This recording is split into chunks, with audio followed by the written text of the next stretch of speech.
Нож под подушкой. Зачем казахи так делали? Это не суеверие, это защита духа. Нож под подушку клали не ради крови, а ради границы между ребенком и тем, что приходит из тьмы.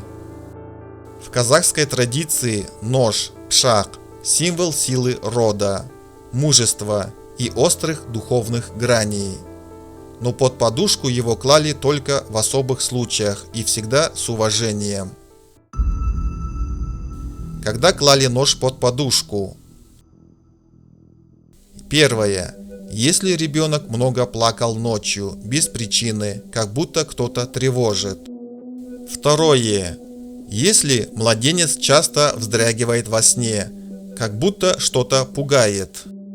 Третье. Если снились дурные сны и духи тьмы кружили возле жилища. Четвертое. Если мать чувствовала тревогу, будто кто-то хочет взять силу ребенка. Пятое.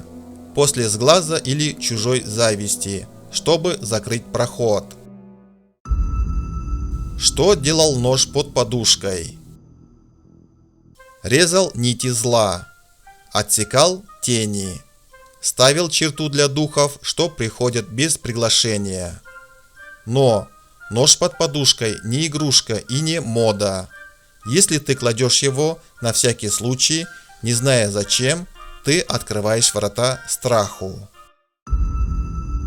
Как правильно положить нож для ребенка? Первое. Очисти нож над дымом арчи или жусана. Второе. Проговори. Бұл баланың ұйқысы, таңардың аманаты, рухым қорғайды. Третье. Положи нож лезвием наружу, под изголовье, на ночь. Утром убери. Не кладите нож просто так. Если нет угрозы, пусть под подушкой будет не лезвие, а сила. Арча, тобылга, теплое слово и охрана рода. Пока ты спишь, духи бодрствуют.